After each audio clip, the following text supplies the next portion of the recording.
weave a synopsis for you. As Ahsoka and the younglings struggle to evade the Trandoshans, their efforts receive an unexpected boost when Chewbacca the Wookiee arrives. So, this is a big episode, the end of season 3. It's continuing last week's episode, so check that out if you haven't seen it already. But let's dive into our first scene. Khalifa just died, and Ahsoka's having to return to Omer and Jinx.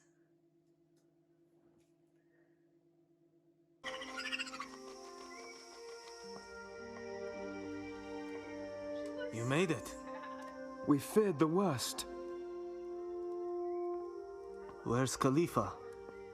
She didn't make it. She's dead. I can't believe it. She had been here longer than any of us, and now... We're all going to die here. It's only a matter of time. If it's only a matter of time till we die, I say we go down with a fight. That is suicide.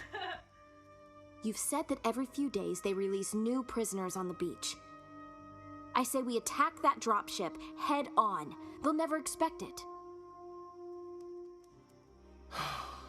Is it worth a shot? Maybe it is. It's kind of an interesting character study because at first when Ahsoka came, they were like, "Oh, it's useless to stand fight. up," and then she's like, "Okay, no, we have to make a difference and choose to defend ourselves." Yeah. But now after Khalifa is dead, they immediately go back to, "Oh, we just can't do anything." Yeah, but they're still willing to try. I think, which is obviously Khalifa's death reminds them, at least in Omer and Jinx's mind, that the Trandoshans will probably kill them one way or another. But they can't ignore the fact that Ahsoka did help them gain a few minor victories. And Khalifa made a point of saying this in the previous episode, but Ahsoka brings a new skill set and a new energy to their little group that they've lost for a while. And so I think Omer and Jinx would obviously rather be free than die there. But you can tell that they're like, this is probably not going to work out so well. But, I mean, if I was stuck on an island, I would definitely go with Ahsoka. I would too. Yeah, especially, I mean, she's Anakin's Padawan. What could go wrong? But they try and steal the dropship that was releasing prisoners on the beach. Things don't go that well though because it blows up and crashes onto the beach. So I don't know if I consider it a win, but at least they're all alive. Well, I guess we won't be escaping on that ship. We'll find another way.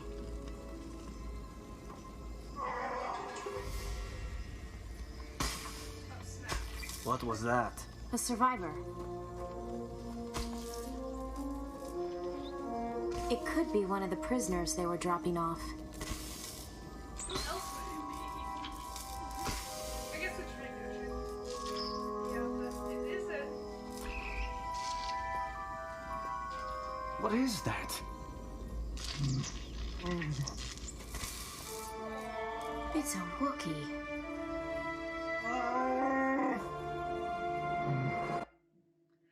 I like how, the heroic style. I know. I mean, it's cool when you think about it that Ahsoka meets like Chewbacca. Chewie. Yeah, it is really sweet. But also, I mean, for a Star Wars fan, Chewbacca just being there is awesome. Yeah. But for them, a Wookiee is Great. incredibly powerful and strong. I mean, who says that he could rip off someone's arms? Like, to have a Wookiee with them, it doesn't guarantee their success, But they have a lot more strength now. yeah. I mean, everyone needs a Wookiee pal. Yeah. But, I mean, first and foremost, it's not really a cameo because he is in most of this episode, but it's also, serving the plot, and I appreciate Clone Wars not just putting him in there for the sake of a cameo. It's not being straight up fan service. He's actually serving the Greater story- good. serving the storyline. So Yeah. it works. It does make me wonder, how do you capture Chewbacca? You know? Take him by surprise, I guess. But then again, how do you capture Ahsoka? I guess Trandoshans are just really good at their job. Yeah. So, Chewbacca says that he can make a transmitter to contact his fellow Wookiees on Kashyyyk. So Ahsoka and Chewbacca, they go to scavenge to try and get parts to build this transmitter. Sniper, get down! How she knows that Satan's there. I like how Bear and Jinx know just for jumping over things.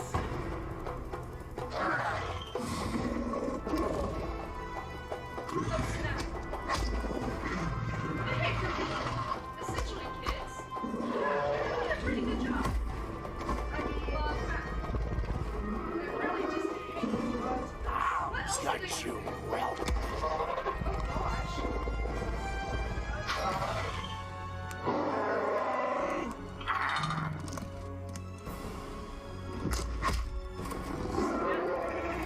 Wait, we should take him prisoner. Fine. Chewbacca, let's take him.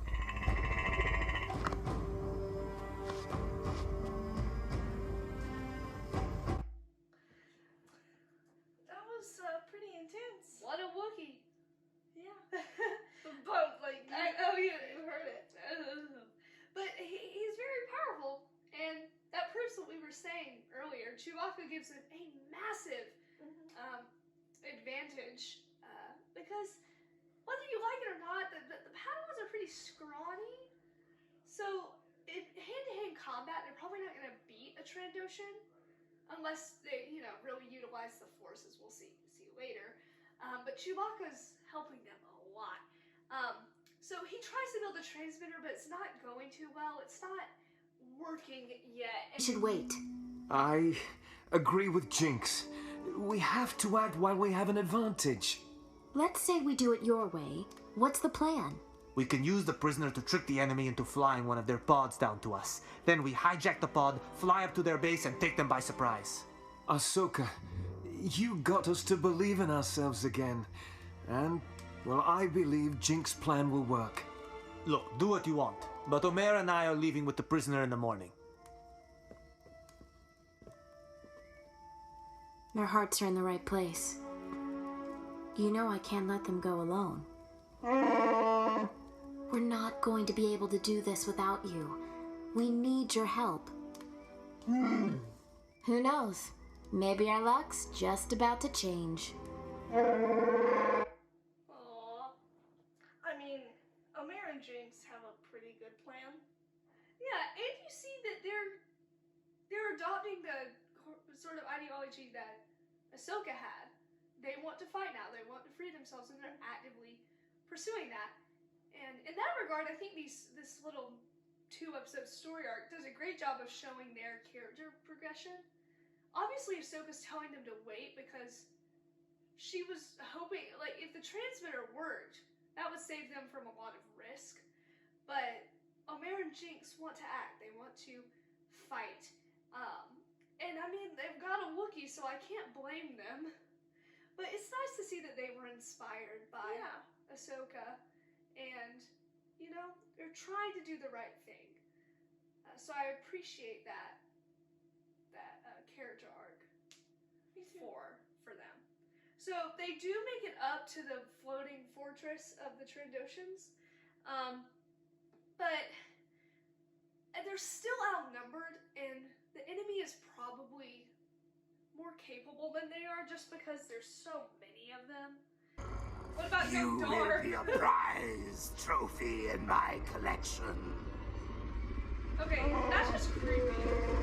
Like, you're gonna pay for living things. Make it quick, General. We're charging by the minute. And if my ship gets damaged, it'll cost you extra.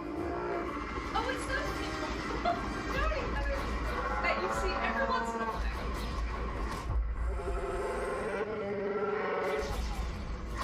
I have to admit, I would be terrified if police showed up like that.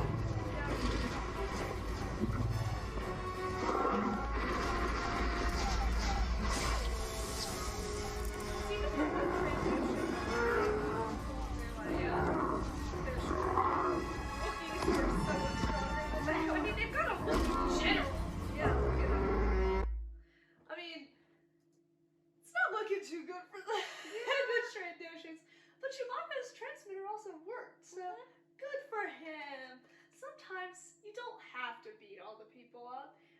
make you wonder, like, if the transmitter was going to work, they probably could have just stayed there, but they didn't know it was going to work, so I guess I understand where they're coming from.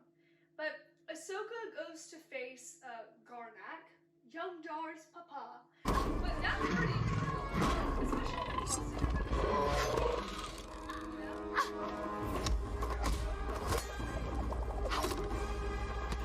I love that.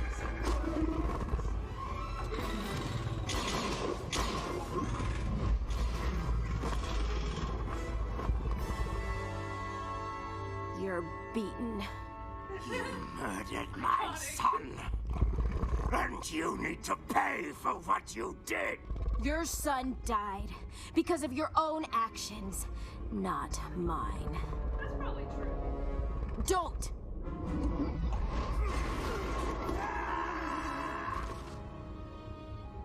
That's pretty brutal.